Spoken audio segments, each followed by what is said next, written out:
what's the difference between an engineered board and a solid board. You have two different types in your engineered. You have a locking system with a spruce base. You have a tongue and groove system which has a birch plywood base. Now, and you also have your solid. The difference between your solid and your engineered really is your solid is obviously solid the whole way through. Your engineered board, okay, keeps the wear layer on top, but from the tongue down replaces that with a birch plywood base. Now, what that means is you still have an oak wear layer on top. You are using less oak, which makes it more sustainable, but you're also using a birch plywood base, which decreases the movement in the floor and also makes it compatible with underfloor heating. So it makes it more sustainable and more stable. Your different finishes would be your standard oil, which would be this one. So basically this has two different colors on it. So you have a white oil going through it, which goes in at manufacturing and is also brushed off. And then you have a clear oil going over it, which gives it the protection of the coat, which protects it. You then have what we call a hard wax oil, which has a bit more of a shine on it. Don't know if the camera can pick that up. But your hard wax, your standard oil has got a matte finish. Your hard wax oil gives it a bit more shine, which is done really to finish that the customer is looking for. Also, what you have then is a lacquer. Now, your lacquer is it's a water-based, but it's like a chemical. Basically, it's like varnish, sits on top of the floor, as opposed to the oil, which penetrates into the oil. Now, you have different maintenance between your oil and your lacquer. When your oil, because it's a natural product, what you need to do is you need to re-oil the floor every couple of years. You use an oil soap for your oil, you use a lacquer cleaner for your lacquer. And if you keep on top of the maintenance of your oil and you re-oil every couple of years, you don't need to sand the floor. But with your lacquer, when that wears down, you can't spot maintain it. Like you could, with your oil floor, you could say re-oil your hall if it was getting more traffic than your sitting room. And with your lacquer, you don't really have to sand it all at the same time. Different shape. Like we go back to the laminate. The laminate basically is a HDF. Okay, you've all heard of MDF, you have in your bedrooms and kitchens. The HDF is the high density modified board. So what they do then is they make a print, which gives it a wood effect. That print goes onto the board and then it's covered with it's like a PVC coating. Very hard, very durable. It's a man-made product. Now we do work with a company called Parador, and they have a hybrid.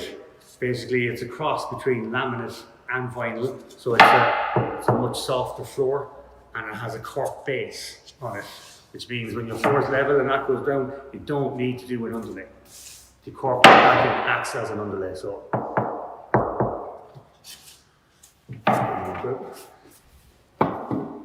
Different shapes. So you have a herringbone,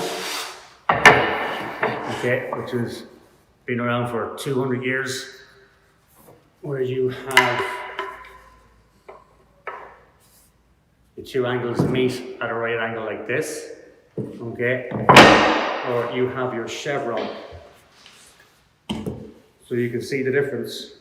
Your heel and toe meet this way, with your herringbone.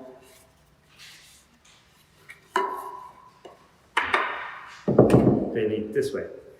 So, underfloor heating.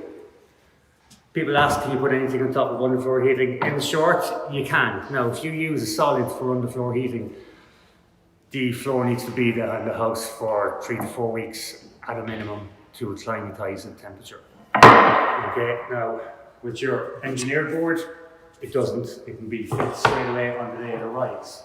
Now, the heat, once the heat comes up through, the heat is up. But the issue with the solid is obviously you're putting more timber, more oak, which is a dense timber on top of the timber floor. Whereas if you use an engineered product, it has a spruce base. So that means it allows the heat come up that little bit quicker. Okay, now, like years ago, when your front door was jamming in the winter time and not in the summertime, it's because it was taking on moisture. So the more bulk you have, the more susceptible, the more moisture it can take on. And the issue with that then is you have movement. Okay? When you have a locking system like this, and you have spruce or plywood base on it, it means your movement is restricted. So you're not going to get the gaps that you would get in a solid floor. Your solid floor is going to move. Okay? So what we're going to talk about now is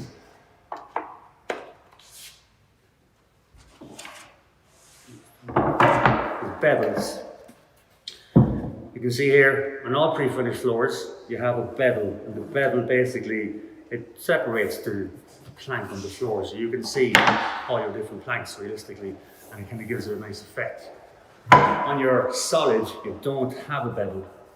Okay, now majority of solid floors that are fit unfinished. Okay, it wouldn't be as engineered as tightly as your pre-finished floor. So when you fit the solid floor, you sand it, and then you get it's like for instance like a glue that you mix with the sawdust, and you run that along the floor, and it fills in the gap. And then you sand the floor. Obviously, you sand it first to get the sawdust. Then you mix the sawdust with the glue. You fill in the gaps, and then you sand it again, and then you finish it on site. So it does give you a different look. The boards are more defined with the bevel than they are without the bevel, but you don't really get a bevel in an unfinished solid floor.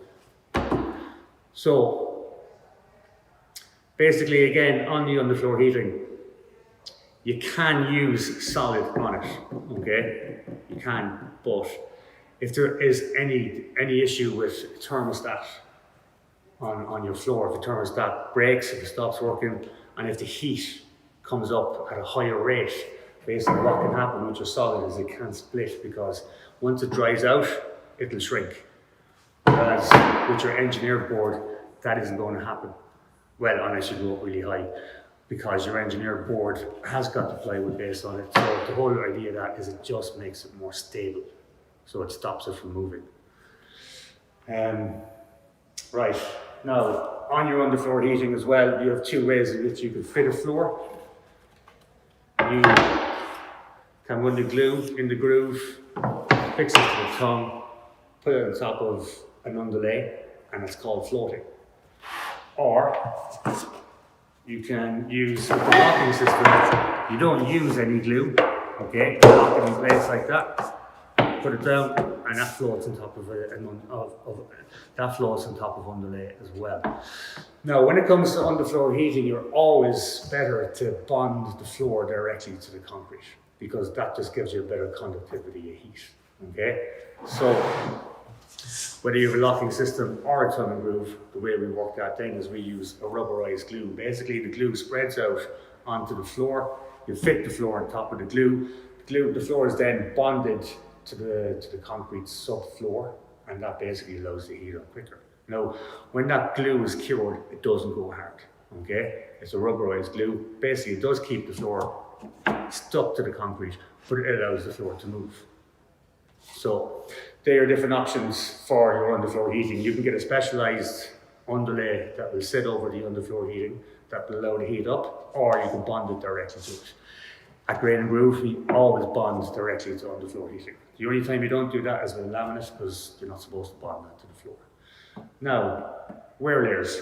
Basically, as you can see,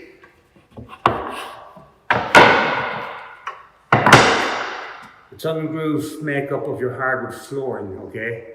Your hardwood floor is only as good as when it gets down to the tongue. If you get down past the tongue, then that whole holding of the floor that whole mechanism is no good. No, you'll never get through that much.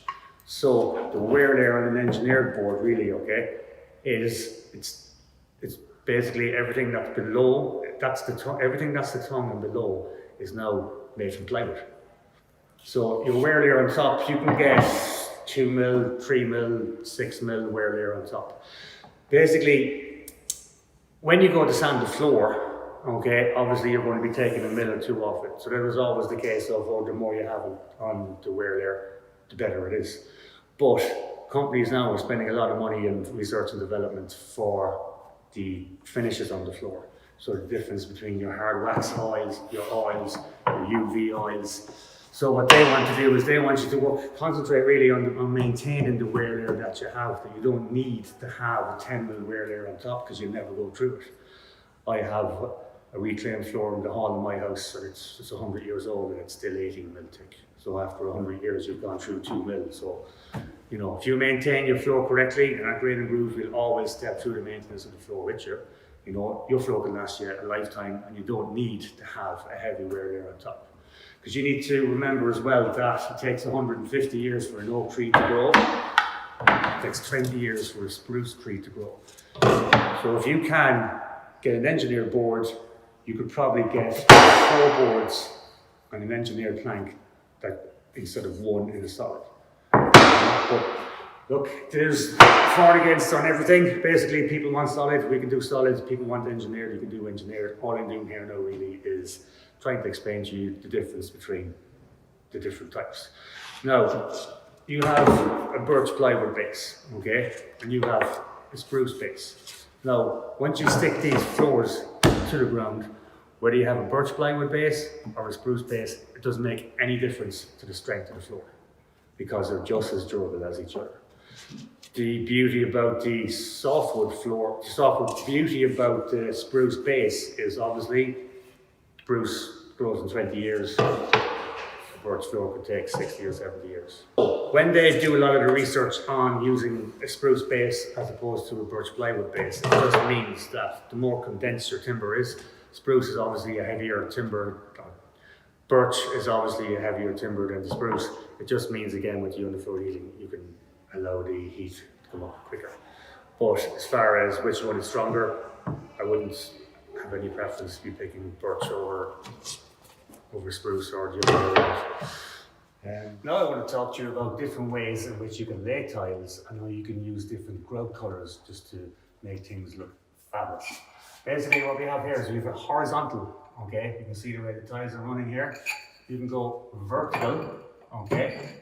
In a straight line like this. You can go brick effect in the vertical. You can make this out, okay? You can go brick effect in the horizontal, like you can go halfway, or you can elongate them this way. You know, your choices are just endless. Or you can even go on the herringbone.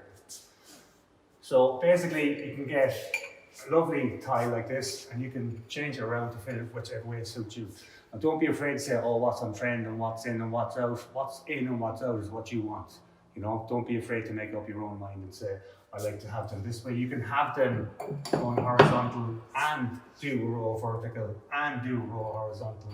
You can do whatever you want, and with the correct tiles, they're going to look amazing. Now, what we can step into now as well is, put these down here, your different grout colours, okay? So if you do say a simple white tile. Now this hex is really, really popular at the moment.